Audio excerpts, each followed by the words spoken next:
Remember when MLS listings were put into the local MLS book and the newspaper, and that was how you advertised your property?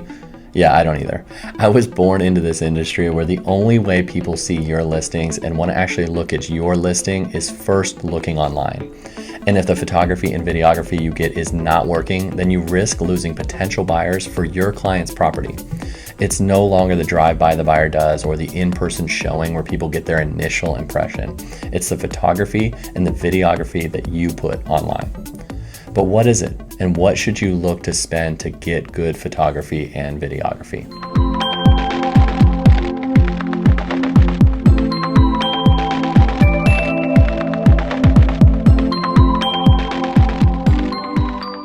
Hey everyone, my name is Joe Skipper and I'm the owner of Skipper Realty Group, brokered by eXp Realty, and today we're going to take a look at real estate photography and videography and what you should be paying for it.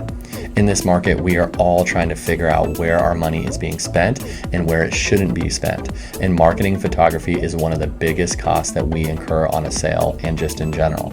But it's also the most important piece of the sale and will either have your clients loving you or wishing they had gone with someone else. And in this day and age, videography is becoming the new norm. So before you skip the video, check out this video on that. Now we all know what good photography looks like, and it's not done with your iPhone. Now I'm not saying that you can never do it on your iPhone, or there are tons of apps out there and companies that are saying it's the only way to go. But like any industry, and specifically ours, remember, photography and videography done by a pro is definitely going to stand out amongst the stuff done ourselves. It's always funny in our industry that we fight all the time for the for sale by owners to go with us as professionals because we know what we're doing, and then we think we can do things like photography alone that isn't in our line of work. Anyways, it's just make sure that you at least consider professional photographers when you're listing a home, and especially if you're listing one of higher value. People expect us to give them the best when they are paying us what they do, so don't skimp on photography or videography. So let's talk a little bit about photography and videography. Like I was saying earlier, videography is becoming or has become the new norm, and not just with high-end listings. People are online searching for homes before they even contact an agent. They want to not only see the outside and photos inside, but they want to walk through it so they can get a feel for whether this house is even worth going to see. And according to Property Nest, listing with videos receive 403% more inquiries than listings without. So the ROI is there. So giving the best to your clients includes video. There are two types of video that you can get. This differs by company and what they call it, but you can get a video walkthrough and drone or aerial footage. Now a walkthrough is basically a virtual tour of the inside of the home. The viewer can literally walk around your home and see into every single room. Some videos allow them to do a 3D walkthrough of the listing where people can actually real-time measure each room. Now this is huge because it allows buyers to see their stuff in there and how it may work for them before even going into the home. The second video you can do is aerial videography. This to me is more cinematic than anything, especially with a typical suburban neighborhood. But if you do have a unique property or one with land or things you want to specifically advertise, like horse barns, forests, lakes, ponds, or something like that, you definitely need the aerial footage.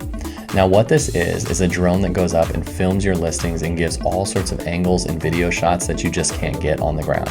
This gives the buyer a unique perspective on the home and the surrounding area around the home. So let's move on to pricing. Now what does a videographer cost for real estate? So on average for a videographer, you're gonna start spending between $150 and $200 for a shoot. This is besides the photographs or any other add-ons you may have, like a 3D tour or something like that. Now it can go all the way up to the thousands of dollars for a higher end listing that may require more unique shooting. The thing that affects the videographer's pricing is the size of the property and any unique features that would affect it and make it more difficult for them to shoot the property.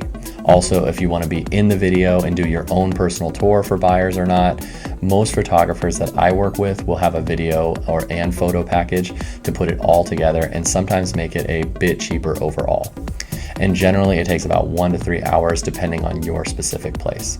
Now, this price is not just including the photos and videos that they're taking on scene. This includes all the post work they have to do to make the photos and video not only good quality, but to edit and make sure it's what you specifically are looking for. That leads me to whether you should just work with any videographer or one that specializes in real estate particularly. I would say that you can for sure hire any professional to video your property, but one that specializes in real estate will know exactly what you're looking for, and from their experience can get photos and videos that work for your specific industry. It ultimately depends on your specific property and how comfortable you are with that videographer. I choose ones that work in the industry because they know what sells, know what real estate agents want, so that the process just goes smoother in general. That may not be in the cards for you though. Just make sure that you trust the person you're working with and go with that one. Now, is the video right for every shoot? There are some factors to consider on whether you should go forward with it or not.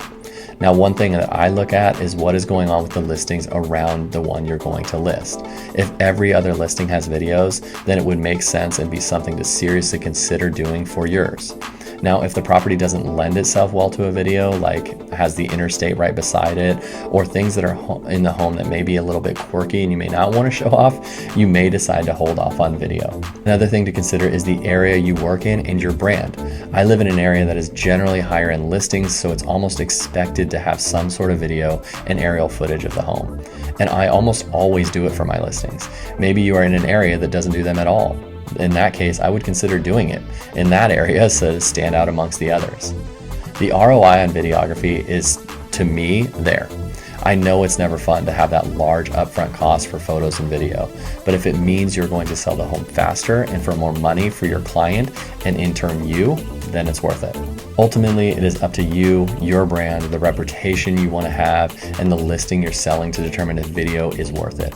At the very least, I would encourage you to get a professional photography done on every single listing.